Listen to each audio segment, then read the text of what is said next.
So, welcome, Fiona. Today is the 20th of April 2022, and you've agreed to allow me to interview you and share our passions and interests of astrology um, with um, some examples of how you work. So, I think this would be a really inspiring uh, video for people to watch. Whatever stage of astrology they're on, whether it's just an interest or whether people are maybe a student of astrology or newly qualified as an astrologer like myself. So, yeah, thank you so much for taking time from Indonesia, which is like amazing. Thank you so much for inviting me, Debbie. It's a delight to be here. Yeah.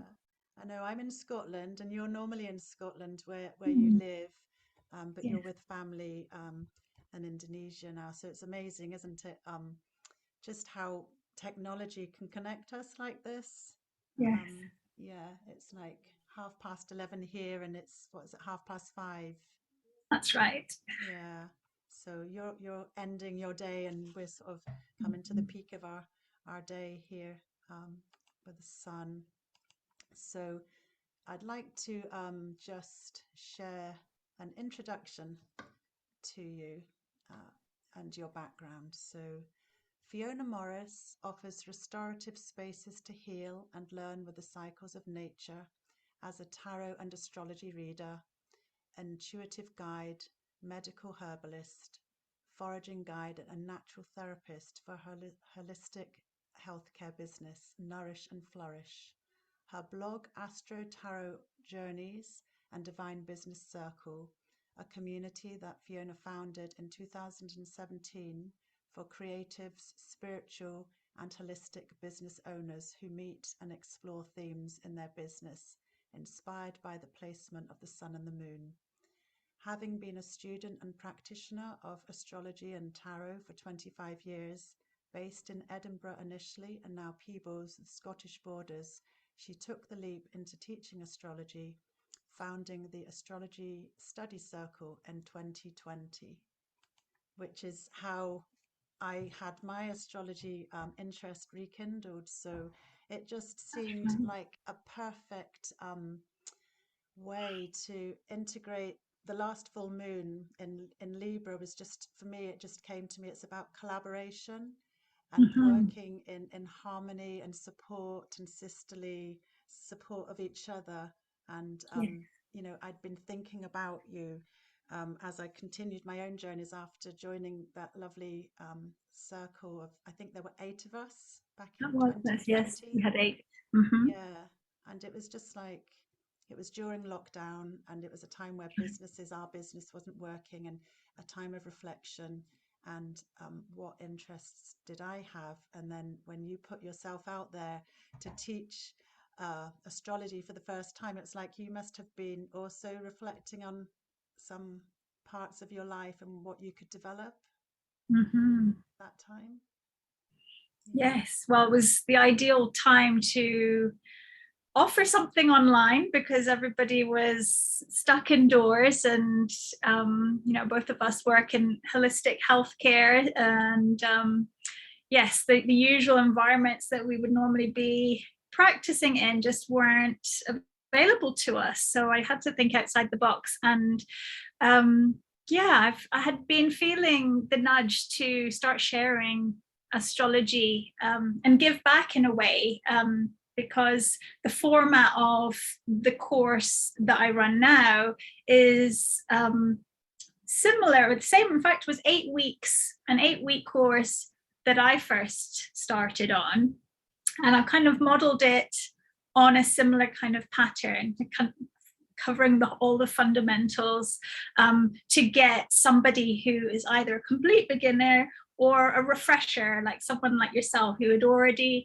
been dabbling in astrology for many years, but just wanted to find a community to start bringing it back to life again. So it was very much an experiment and a leap into the unknown, and growing in my confidence as a teacher, particularly in astrology, because I've been, even though it was my sort of my first love, in terms of getting interested in tarot and astrology from a young age, or from the age of about 19 when I started university. But I did put that to one side when I did my herbal medicine training. And so it kind of taken a back seat while I was developing my herbal medicine practice. And yeah, so even though I was offering tarot and astrology to people who knew that I did it, and I've got kind of had a sort of secret blog that I didn't really promote very much, and it's been growing and growing, and I felt that it was the time to kind of expand. So that's when I put it out there, and very fortunately you came to join our Circle of 8, which is very magical. Yeah, no, I really enjoyed it. And I think when you do something like that for the first time, it's like you have all this adrenaline, you have all these ideas. It's a bit like doing your first professional astrology reading for me. The sort of anxiety, the excitement, all the mix of everything. But you did you did hold the space so beautifully. And I can highly recommend your course that's coming up, which we can put into the comments at the end of once we put this video live, so we can put where people can find you, and also me, our links to that. But yeah, so I just would like to deal with something that I can hear in the background, if you don't mind 1 minute. I'm just going to pause the video. I'm going to adjust. Sorry about that. So I was just going to quickly do a quick adjustment at my end as well. Yeah, no problem. I just could hear the Alexa thought I was speaking to her, and she was making all sorts of funny noises in the other room there, and it was distracting me. So I apologize for that. That's okay. So you were saying that it's interesting. I was around a similar, I suppose I was a bit younger. I was about 17 when I first became interested in astrology. My mother moved to a teepee community, and I had my chart read when I was 17 by an astrologer that lived there.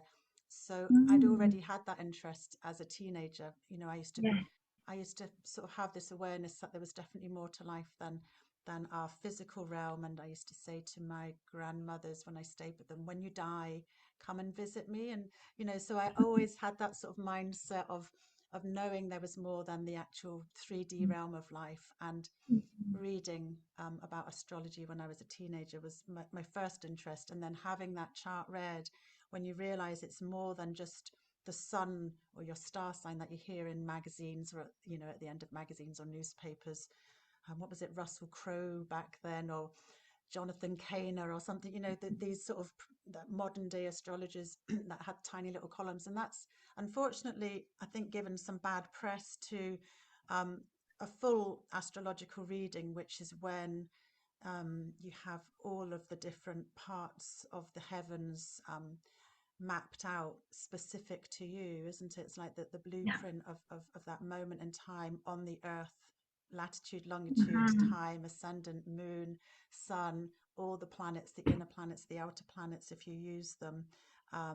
It just makes it so much more specific to your life and your potential, and the gifts that you can find come to you more easily, or the challenges that you have in this karmic sort of lifetime. So yeah, that was certainly for me a real eye-opener, and that rekindled my interest.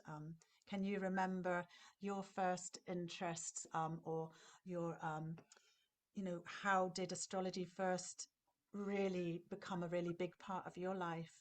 And remembering back, you were saying you were around 19. Yes, well, 19 was when I first started studying it. Prior to that, I was quite skeptical, and actually my very first memory of an interest in astrology was actually not a very positive one. It was reading, and these things that actually now I come to see that they go around in circles fairly regularly. And it was, I think, some article in the newspaper disproving astrology because they discovered a new star sign, a Ophiuchus, or a new constellation. And I at that age, I was just probably quite this obnoxious teenager that, just thought, oh, look at this, astrology has been proved wrong. And for some reason, I obviously had a connection to astrology because I kind of leapt on this and I put it on my school notice board. And I kind of wanted, even then, I guess I was promoting the idea of astrology, even though it wasn't a very positive one. So I actually came into it from a more skeptical point of view. And so that was I was probably about 16 when that all sparked off. And I think I'd got involved with intuitive stuff in a very superficial way, going to a tarot reader at a school fair, which was very clearly someone just making stuff up. And so I guess those kind of early experiences didn't make me feel that it was very safe or very deep in any way.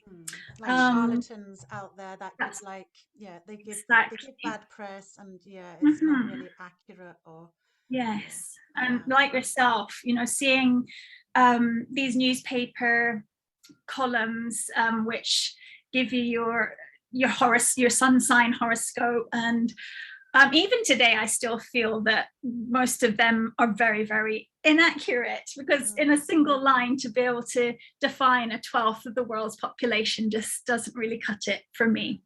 Even though I now practice as an astrologer, I'm not really a big fan of horoscope columns.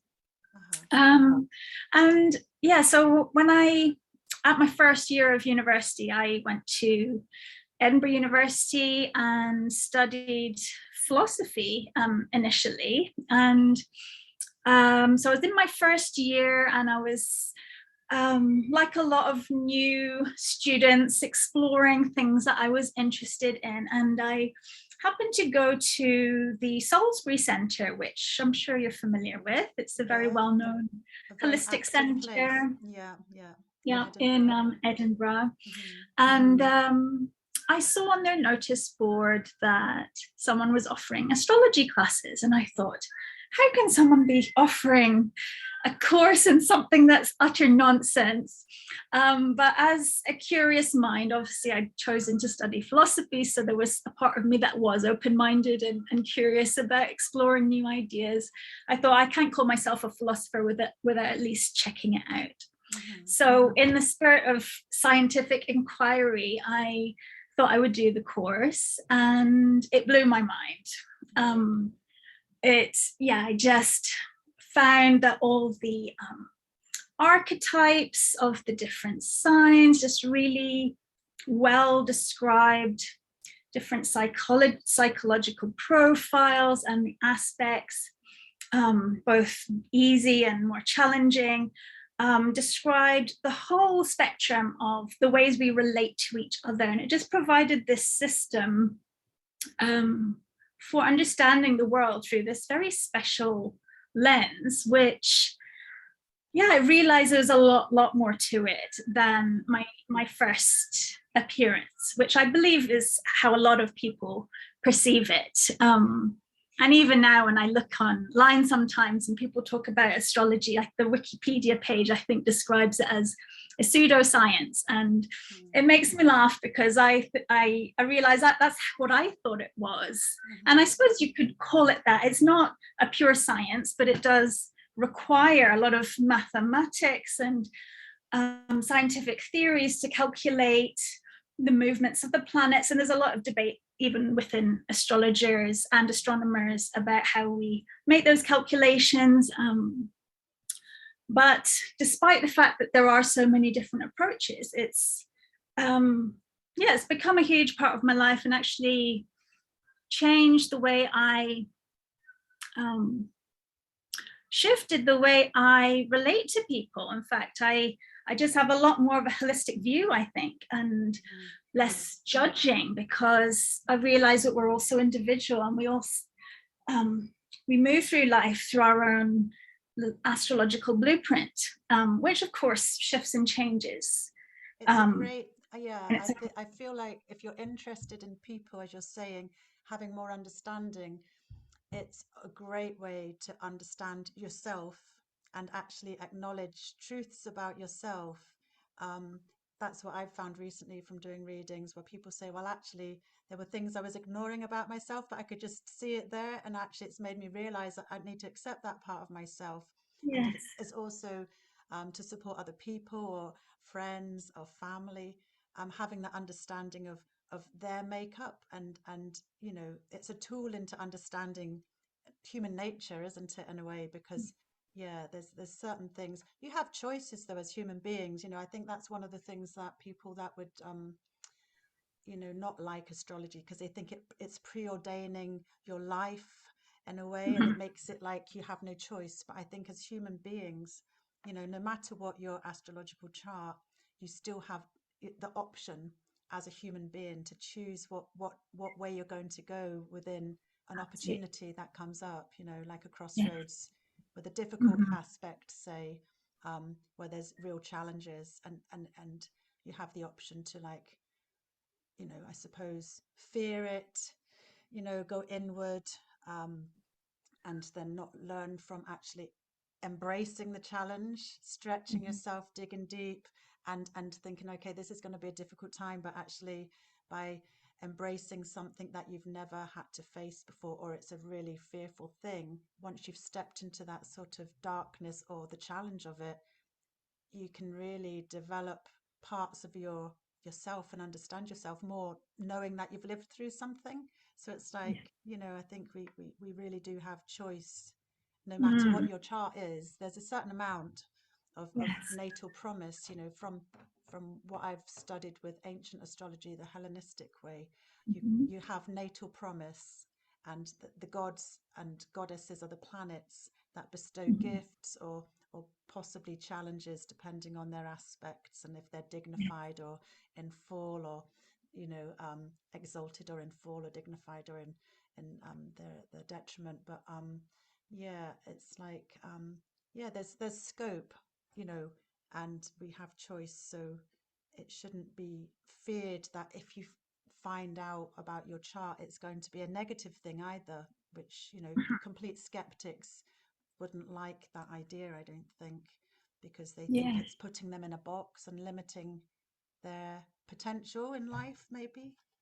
Yes. And I think, yeah, there is this association with astrology as deterministic or fatalistic, or Mm. sort of putting you into some sort of box where this predicts your future, and there's no way to change it. But the way I see it is our astrological chart is a bit like a blueprint, and we can either fulfill its greatest potential, or we can make the choice to follow sort of the shadow path of not making it conscious, and um, making the worst out of it. And so you could have two people with the exact same chart, born on the same day, in the same place, in the same hospital, but one person makes the most of things. And bear in mind that every person is going to also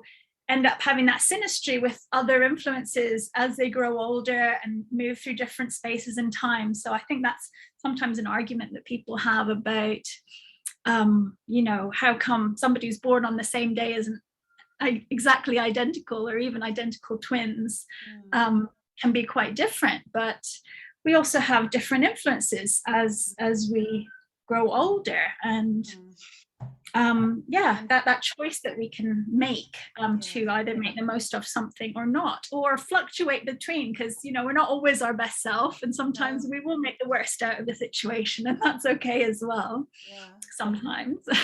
yeah. It's like environment definitely has an effect on how you can live your life fully, I think, because, for me, I feel like a lot freer living in a smaller community with space around me. And I question, if I still lived in a city where I was brought up, would I Yeah. have developed my life as it is now? Mhm. Would Yeah. I embraced and, found that sort of sense of wider community? Um, Mhm.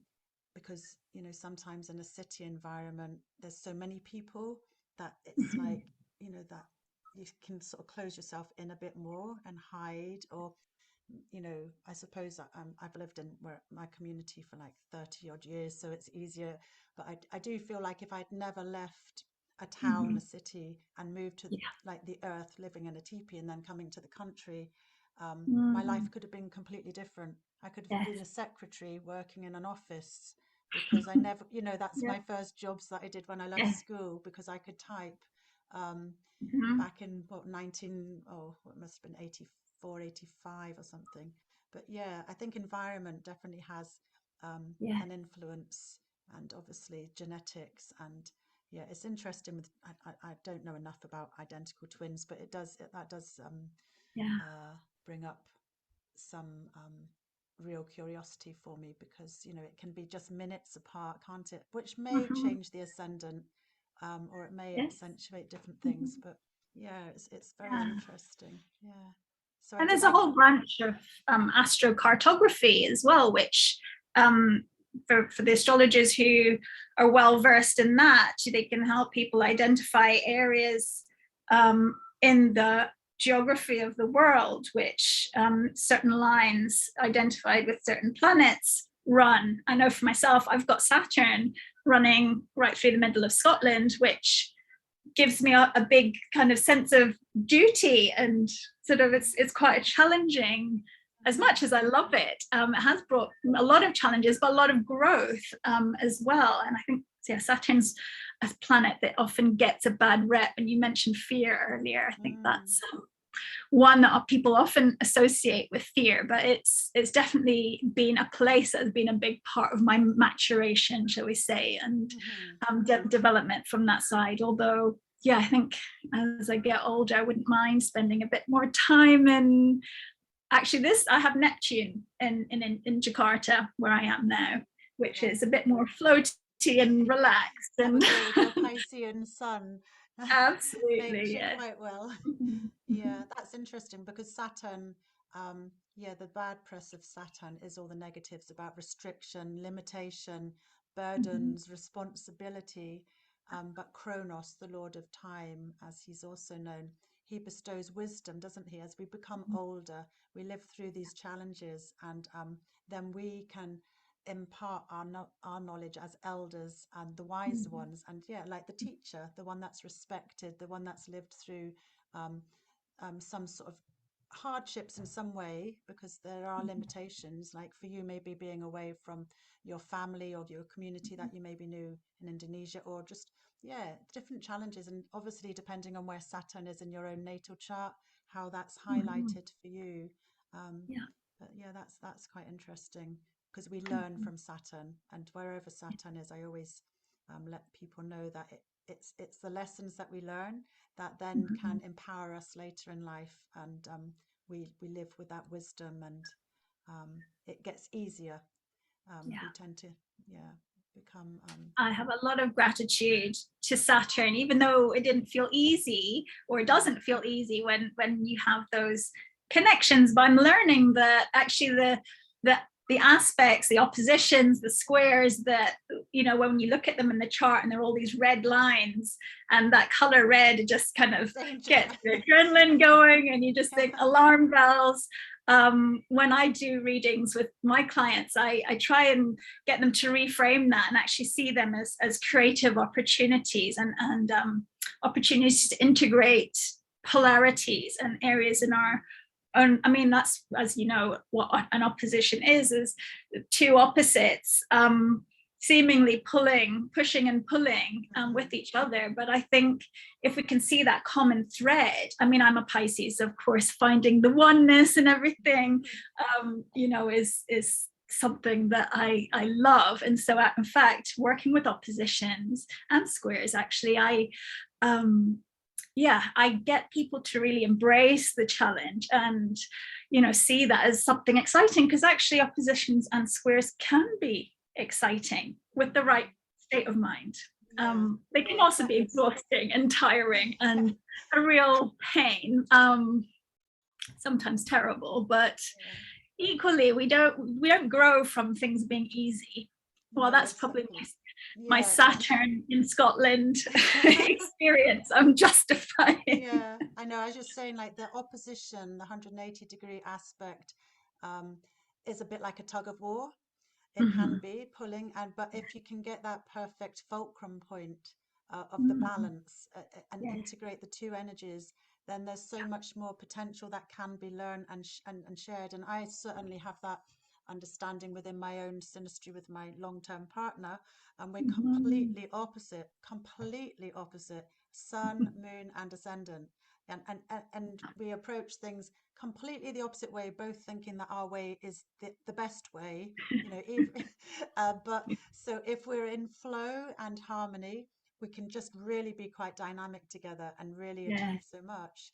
And then if we're, if it's a bit more, sparky, then it's like pulling away and like argument, so that's a good example of oppositions. They certainly can work. And the square actually can be quite energizing, although it can be like blocks and obstacles. It can be some challenges that can energize you to sort of dig deep and overcome these things. And whereas the trine, the easier aspects, 120 degrees, and the sextiles, that the sextile is supposed to be so easy flowing that you may or may not notice it. That's right. And the trines are harmonious and flowing. So we tend to like flow through life, don't we? Well, we've got these lovely easy aspects, and you don't really have to even think about what's going on, but it's only when you actually come to sort of a block or a point where you actually come to a T-junction in the road, or there's a big wall there, that we just have to harness ourselves, dig deep, find our tools, and then we can grow through these difficult, more challenging aspects. And I think if people don't have a mix in the natal chart, then maybe there's not that necessity for them to grow as a person or push themselves as well. So I certainly have oppositions in my chart, and I do embrace challenges, and make it something that it's a personal lesson for me to challenge myself, that I can overcome. That's my nature, that I get inspired by difficult things, and I won't be beaten, sort of thing. Which, that's just me, but that's interesting. So was there anything else you wanted to say before I was going to ask you about any significant transits that you would like to maybe point out in a chart example for what's going on in the world? Happy to move on to that if you're ready for that. I'm happy to do that. Perfect. Let me see. I'm going to try and screen share now. So if you bear with me, this isn't It's starting to get dark, as you can tell by the changing light. I hadn't actually noticed. Here we go. Tell me if you can see. Well, it's lovely. Okay, yeah. I'm just going to see if I can get some warmth coming in this window, because the sun was too bright earlier to actually have. That's okay.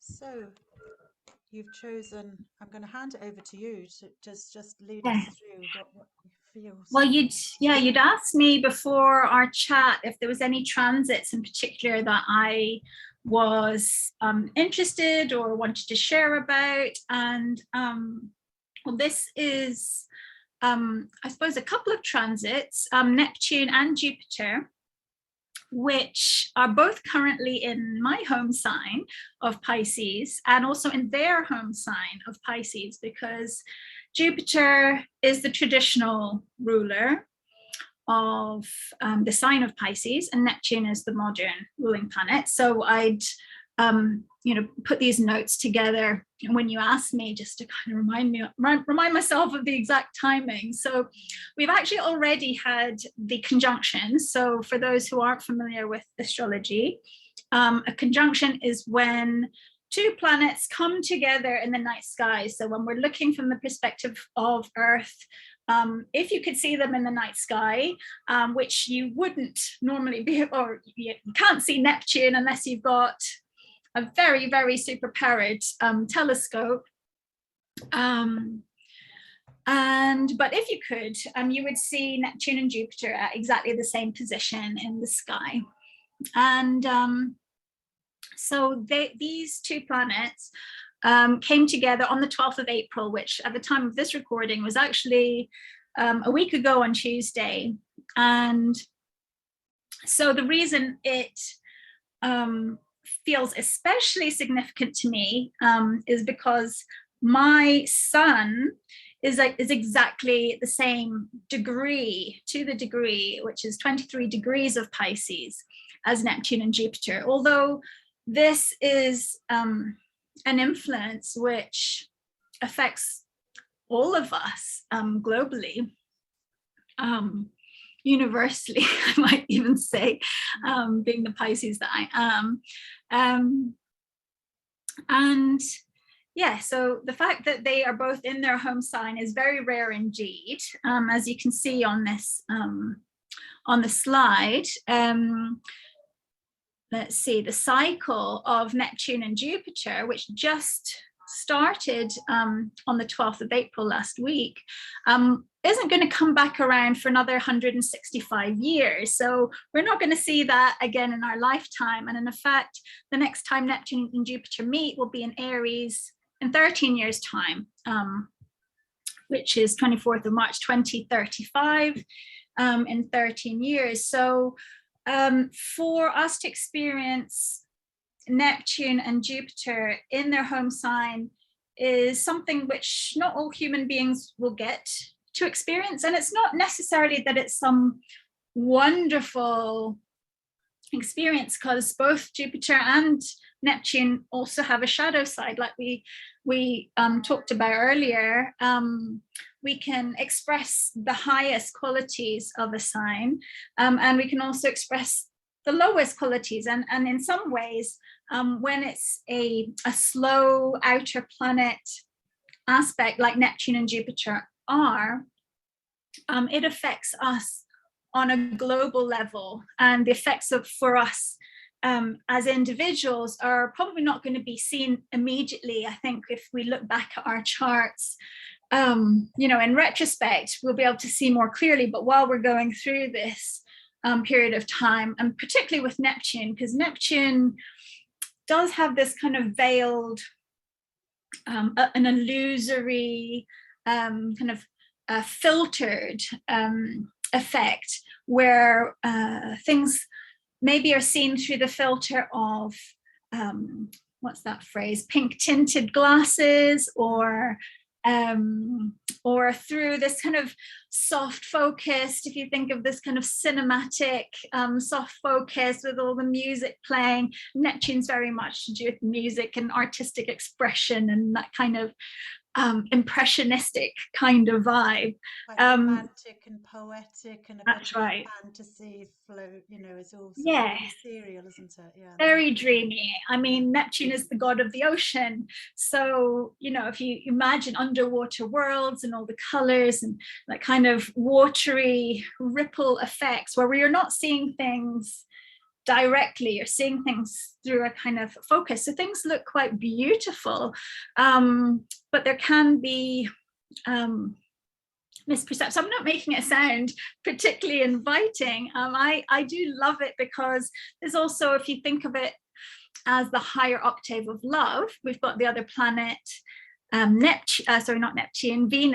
that we commonly associate with feelings of love and relationships and that sort of thing. Neptune is also a planet of love, but of spiritual love. So it's a kind of higher expression of love. So I suppose that the connection between that and the sort of lower aspect where things are quite distorted and we're not seeing clearly, or we can idealize or fantasize about things, is at the other sort of polar opposite, is that there can be an opportunity for real divine connection and intuition and listening to that divine voice. But of course, we all have our own relationships to them. And I think, I was doing a bit of research on Neptune transits. I've actually got this heavy book, which I got my husband to bring from Scotland. It's part of my astrology. It's really heavy, but he brought it very beautifully. Have you got this one as well? No, I don't have it, no.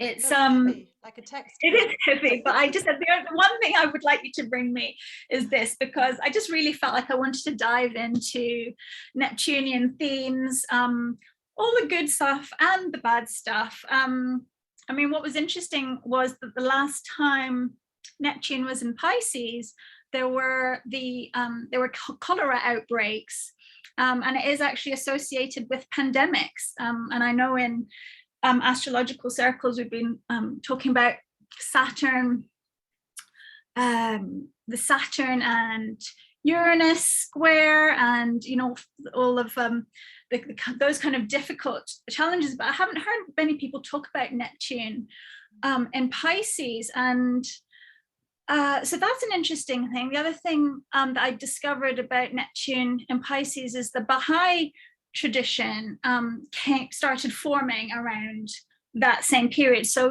there's extremes of the spectrum of things. So if you think of Pisces as being, or Neptune and Pisces being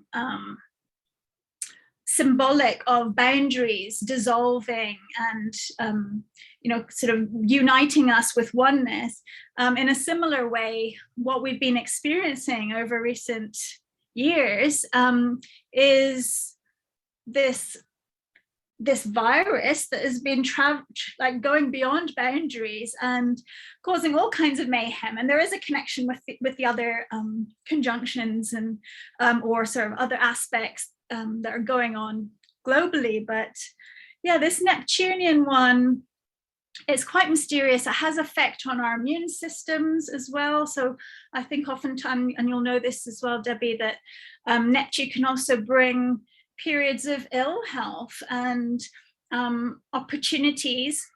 Maybe that's the wrong word, but it could be the right word for some people. Opportunities to go into retreat, to really to go inwards and to tend your body. And yeah, with Jupiter conjuncting it, that's expanding that, and Jupiter goes to foreign lands and so on. So yeah,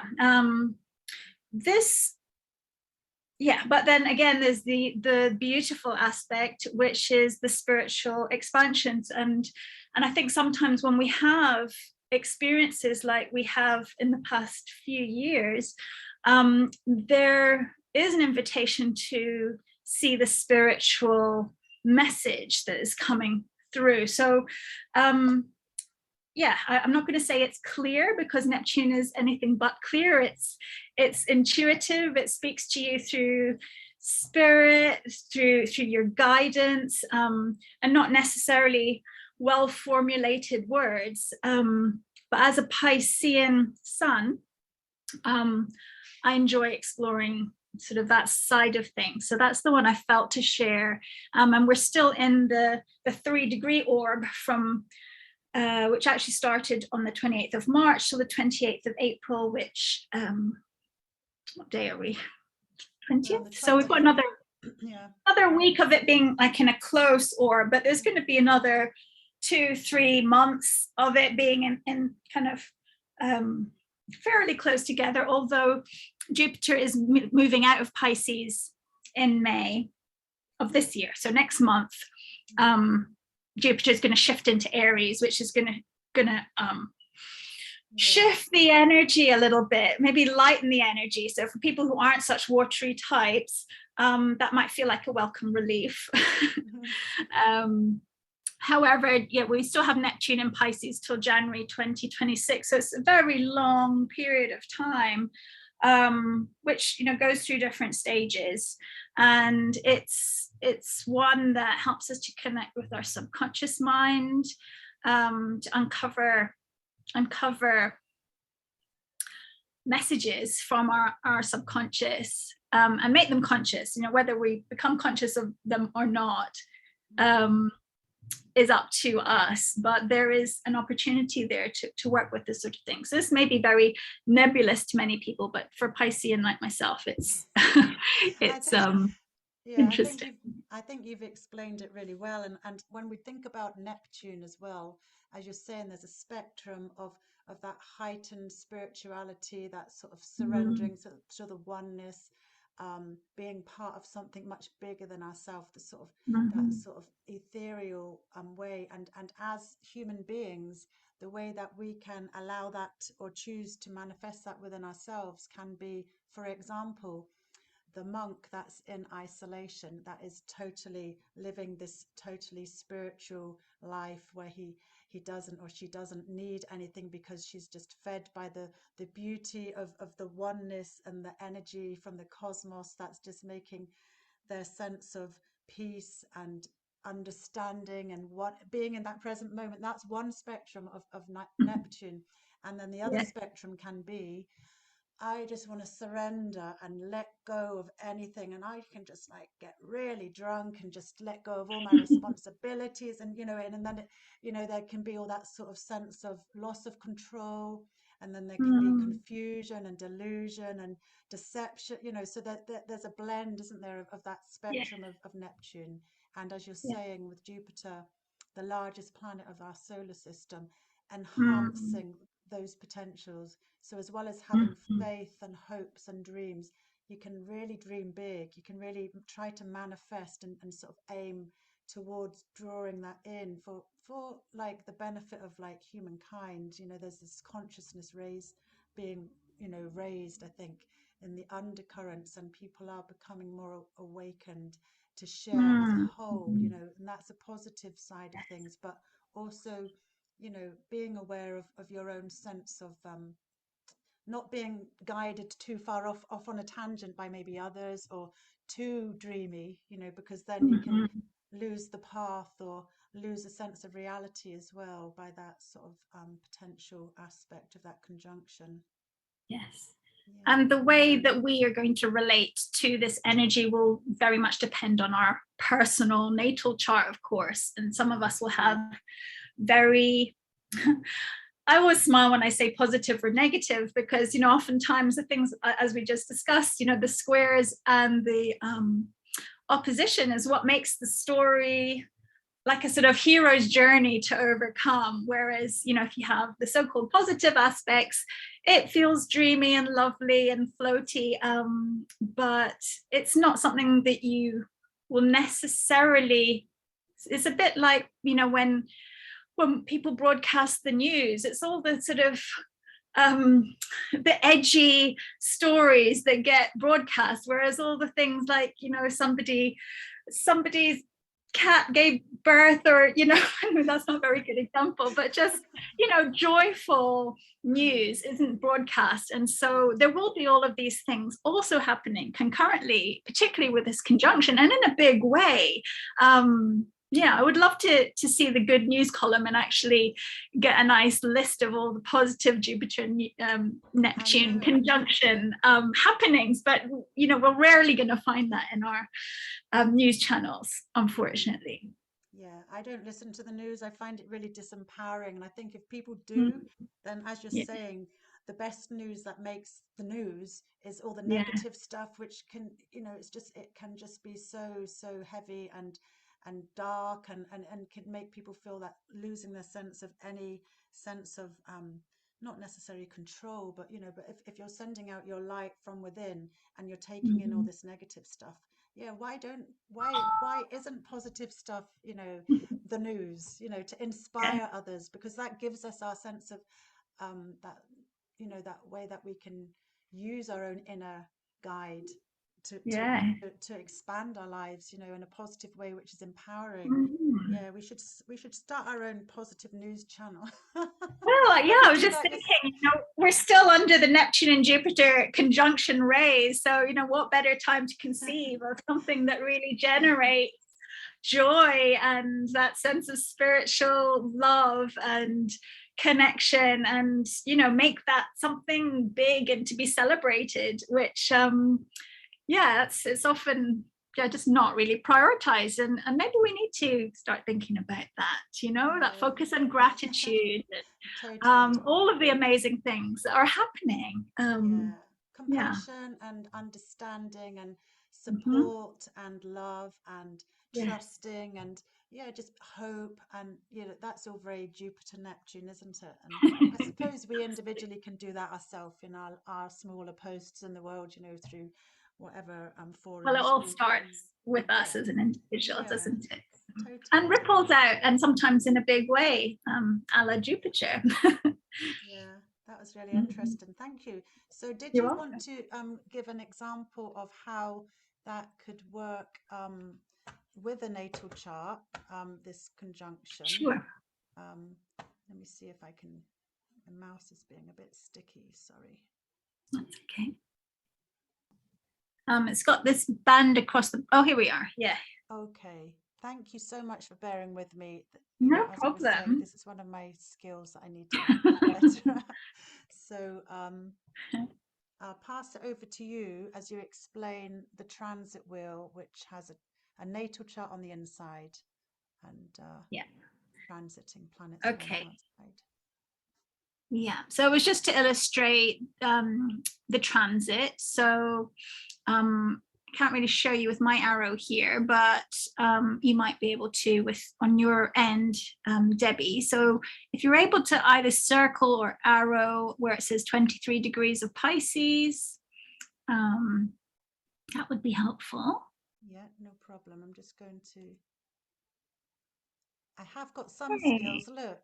There you go. That's very impressive. You have to learn that one too. There you go. Yeah, so 23 degrees. So if you're watching this on a full screen, you'll be able to see in the top right hand side, it says event 12th April 2022, and that's for 2:42 p.m. Jakarta time, because that's where I am, but obviously it will be whatever it is or was in your respective time zone. At the time the exact conjunction happens. And just a little side note is, even though we see exact conjunction on in a chart, the particularly for the slower planets, the influence of the conjunction or whatever aspect it may be will be building up to that exact conjunction, and then it will still remain. So it's not like a sudden event that just happens like a light bulb going off, unless it's a Uranus kind of conjunction, in which case you never know. But certainly with well, having said that, with Jupiter, things can be kind of quite expansive and sudden in its own way, but I digress. So the circle is just showing the conjunction. So you can see where it says 23 degrees next to a little blue symbol, which looks like an H with wavy lines, and a tie across it, which represents the two fish that are tied together, or the symbol of Pisces. And then next to that is Neptune and Jupiter. And you'll actually see it's actually says 58 minutes and 54, so which is just slightly off. But I noticed it was because I changed it from an unknown place and time to Jakarta, which seemed to wobble it, wobble the viewpoint from Earth, I would imagine. So again, this is where the science and mathematics comes in, but that's beyond my my expertise, I'm afraid. I have come to rely on technology to do these calculations for me. I'm so grateful for it. In the old days, astrologers would have been calculating these all by hand, and my Pisces sun, I'm not confident enough in my accuracy, even though I've got Virgo rising, which appears to be precise and thank you. Here's my Virgo rising. So people might think that I've got it all together and that I can do precise measurements, and I can, but my sun in Pisces kind of rebels against that. And so here, my sun in Pisces, so the sun is the little circle with a dot in it.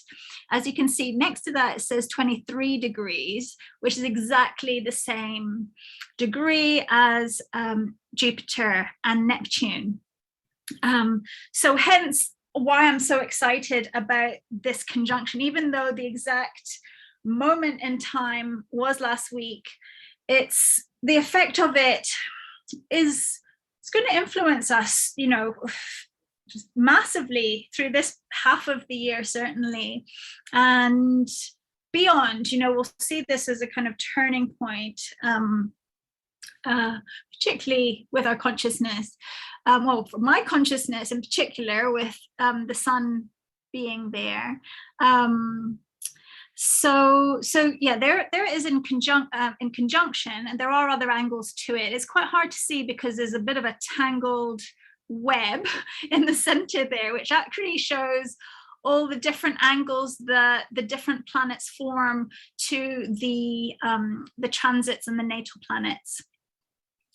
So there's quite a lot going on. So even though there's a nice trine that I've got from the sun to Mars, from Jupiter and Neptune in conjunction to my natal Mars, which has given me personally a bit of a boost of energy. And yeah, things are feeling quite uplifted. I'm feeling very vibrant at the moment, lots of opportunities to expand my consciousness, my intuition are just landing in my lap. And that is great. On the other hand, I've got the square from Neptune and Jupiter to my natal Jupiter up in the 10th house. And yeah, I see that again, squares are nothing to be feared, and actually something to kind of grasp and transform creatively. So yeah, interestingly, there's a square from my transiting Jupiter to natal to my natal Jupiter, which is, in terms of expansion, now you'll note that that is actually transiting my 7th house of partnerships. And then if you think of Neptune as being the ocean, so far away over the ocean, the way it's manifesting for me is actually a sense of separation from my partner at the moment, because he's back in Scotland and I'm back here. So I've been interpreting that as the challenge of maintaining a far away distance relationship while I'm over here. And while some people may not see that necessarily as a positive thing, in terms of spiritual growth and connection with my partner, we've actually been closer than we probably ever have over this period, in the way that he's been supporting me. And you'll notice that it's hitting my 10th house of career. And well, I mean, I'm here talking to you right now, and you're very kindly sharing my work with the world, Debbie. So I'm very grateful for that, and shining a light on what I do and also what you do. Like you say, you conceived this under the Libra full moon. So interestingly, I've chosen the 7th house of partnerships and collaborations and so on. And that's another way of it manifesting. And so it's, there's a whole plethora, and I'm just talking from personal experience because of course I know my life better than anyone else's. I think oftentimes you see people looking at celebrity charts, but I'm not a big follower of celebrities. So I find it quite hard to do those charts because I don't really know anything about them. So I couldn't confirm one way or another whether it's accurate or not. So yeah, so that's just a little snapshot of, seeing where that is. And as you can see, it's at 23 degrees. So it's still, well, certainly for Neptune, still has a way to go. It was at 2026 that it finally leaves. It takes 14 or so years to transit a whole sign. And in fact, even after it's left Pisces, I'm reading this as a Placidus house chart, as opposed to equal house. So it will still be traversing my 7th house for some time. Hope that doesn't necessarily mean that I'll be separated from my husband all of this time. But I think once Jupiter moves away and out of the seventh house, hopefully be an opportunity for us to reunite. So yeah, that's yeah, just a little description of how this transit is affecting me, and how you would see that. If you were looking at it in your own chart, you would have your own personal blueprint of, or your personal map of the stars in the center of the chart, and then whatever transit that you wish to look at on the outside. And there's various different ways that you can show these charts. Yeah, so Yeah. basically for people that haven't studied astrology before, this is a Mm-hmm. bi-wheel. So the inside wheel is the natal planets as they are, which never Mm-hmm. change. That's Yeah. what you're born with from the time you're born, in the place with the longitude and latitude. And then the outside planets are the ones around here, like Jupiter, Neptune, that are conjunct, that will be moving. Everything's moving this direction around the wheel, anti-clockwise, isn't it? But Mm-hmm. yeah, it's very interesting because you were talking about, I'm going to close that share now. I Yeah. think. Stop the share. You were talking about using Placidus house system, and maybe Mm-hmm. this is another chat we can have another time, because I know that Yeah. we've been chatting quite a while now, and I appreciate your time as the Mm-hmm. days sort of becoming darker. Well, it's nighttime for you now, but It is now. yeah, certainly. I've in my earlier astrology studies, I studied with the Faculty of Astrological Studies in London on a correspondence course. After I'd learned to erect charts by hand before computers, so I'm going Mm-hmm. back so many years. So that was my skill. That was my Yeah. gift to the world. I used to, as soon as one of my babies were born, I'd do the chart for the baby and have it. And if any friends' babies were born, or husbands, friends, new relationships, I'd do the chart. I could work it out. It took me a couple of hours, and I'd hand erect it, and I'd give them Yeah. as gifts. And as you say, nowadays we're so lucky with technology, because I'm Mm-hmm. not mathematical. I'm far too creative. That Mm-hmm. part of my brain is definitely lacking. But Yes. yeah, we're very lucky, and new astrologers nowadays are very lucky because they don't have to have those skills. But Yes. I was using equal house system back then. That's Mm-hmm. what the faculty Mm-hmm. used. And then when I became part of your study group, it was like, well, I use Placidus. This is what Yeah. your teachers had taught you, is the Placidus Mm-hmm. system, which is Mm-hmm. the monk, isn't it? That Placidus was a monk, I believe, and he I'm not studied and sure, had, actually. I think Look so. into And that. Mm-hmm. yeah, and I think so. That's a certain house system. So in equal house system, you have 30 degrees for each sign of the zodiac. So you have Mm-hmm. lovely balanced segments all the way around the chart, and the planets are in an obvious house. And then when you have Placidus, depending if you were born on the equator, then you might have these lovely equal segments Yes, also. But the further like I north, do, yeah, which is exactly. why I get on with it fairly well. Yeah, it I doesn't like, seem to, I like it yeah, on my chart, but yes, yeah, reading other people's chart who are more in the north or more in the uh-huh, south, yeah. the houses start looking all sorts of shapes and sizes. So Yeah, I've got some houses in Placidus that are like 50 odd degrees, and some are yeah. tiny little slivers. And so that was a challenge for me when I did your chart. And then Mm-hmm. now, over the last couple of years, I've gone into Yes. whole sign house system. Yeah. So again, that is like having 30-degree segments. But Mm-hmm. even if you were born for your ascendant, if it was 1 degree or 29 degrees, say Virgo, that whole first house, the first house cusp would start at Virgo. So the whole of your first house would be Virgo. So that would be quite an interesting exercise that we could maybe look at in the future, of Yes. seeing how those transits, where the Neptune Jupiter might have shifted into a different house. Then it's just a bit like none of it's right or wrong or better, but it's like Mm-hmm. looking through from a different facet of a gemstone as you look through the spectrum and see just a different viewpoint, giving you another layer of interpretation. Because Mm-hmm. yeah, I'm now finding it hard to read Placidus charts as well, because I've just Can trained my imagine. brain. But yeah, that Yeah. was really interesting. Thank you for sharing that personally Pleasure. and bringing it Mm-hmm. to life, that transit. And as you're saying, um, that moved into orb from March, that Jupiter Neptune conjunction peaked, like coming Mm-hmm. to a massive full moon fruition on the 12th of April, and is Mm-hmm. slowly moving away. But we're Yeah. still feeling that because it's still within that 3-degree orb. With Yes. whole sign houses, that energy would shift once Jupiter goes into Aries, Aries. so that would end then. So it'd Yeah. be interesting. It's just a different way of thinking about it and Yeah. reading. I mean, and it certainly does shift, because of course the energy of Aries is very different.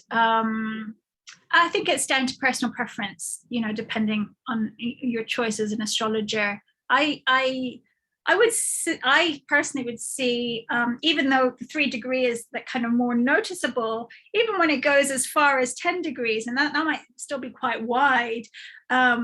But there's still like kind of like a little touch, like a sort of memory of it in some ways, even though it's gone to the other side, because even though it looks like each house abruptly changes, there actually is a kind of gradual transition from the beginning of a house to the end of the house, and there's a natural progression from one house to the other. And so it's, even though you've kind of gone through a door, you can still kind of wave at them through the door from a distance, and there's still a kind of connection there. I'm sure that makes sense to you. Might not to some of the some of the people who aren't that educated about astrology yet. But yes, it's a whole world to explore once you get into it. And I would just say to anyone who's skeptical is just to do a foundation course and see for yourself. You don't know until you've done your own kind of experiments, and if it rings true for you, then there's a whole world to discover. And if it doesn't, that's not your path, and that's also okay.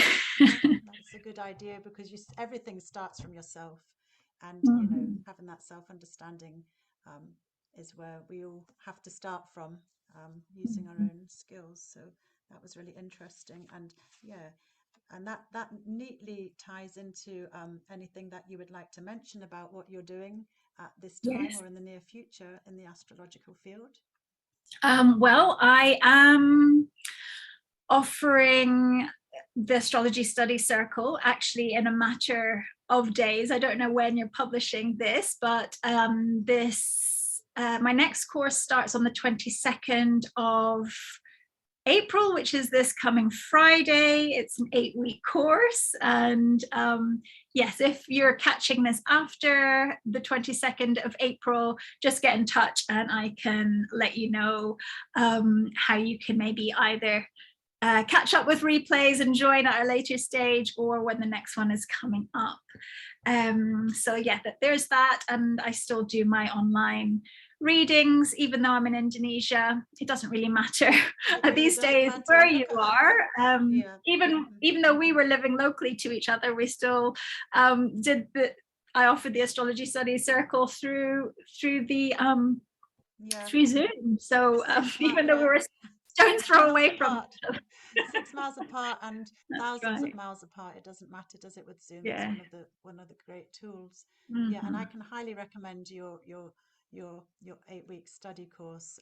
Is it 8 weeks that you're doing it for? It is, yes. Yeah, because it's more than just astrology. It's a way of connecting with open-hearted souls that are interested in astrology.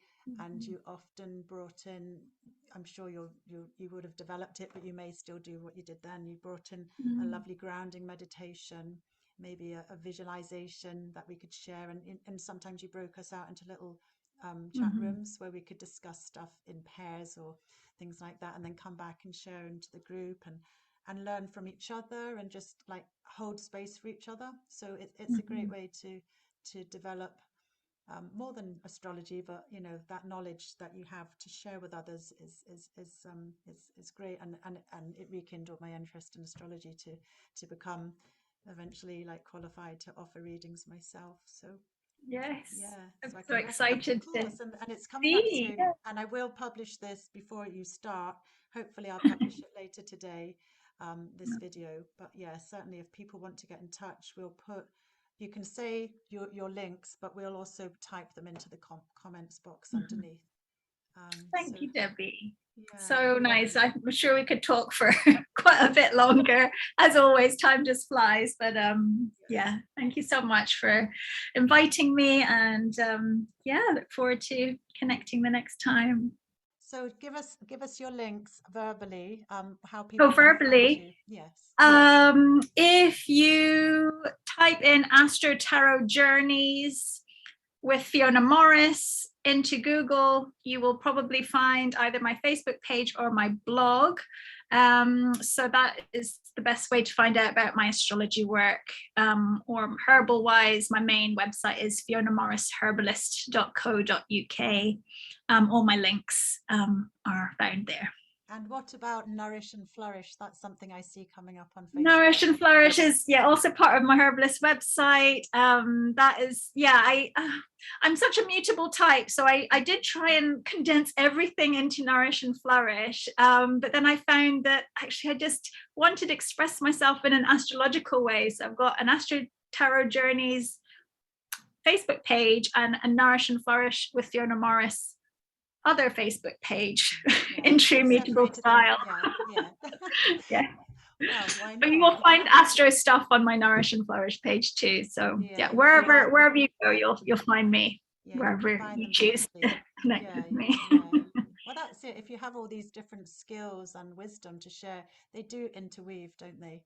So that's great. And also, if anybody's interested in having one of my readings, I am now reachable on my new website, which is www.celestialastrologyhealing.co.uk.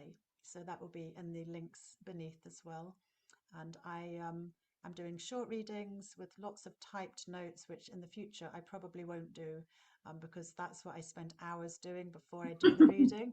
I type it and get it perfect, and then I offer the notes afterwards. And that's all my 3 planets in Virgo and Mercury, Scorpio, 12th house, wanting to go deeper and deeper and all the details. So that's what I do. A full reading. I can take about 3 or 4 hours behind the scenes. Wow, your lucky clients get a real value for money with you. So I think so, because in the future I'll probably have a few little notes that would trigger me to spontaneously speak, and I won't have all the depth of the meanings. But people are finding that helpful to read back to, and I do a recorded Zoom or audio recording if it's face to face. So. But it's been a pleasure sharing with you, Fiona, today and listening. Thank you so much. And I hope we might be able to do it again with a different topic, perhaps. Yeah, that'll be fun. You're not so busy doing all your courses and all your teachings. But let's watch this space for the future. And that's wonderful. Thank you for today. All right. And sweet Thank dreams. you, Debbie. Thank you so much. Bye-bye. Bye.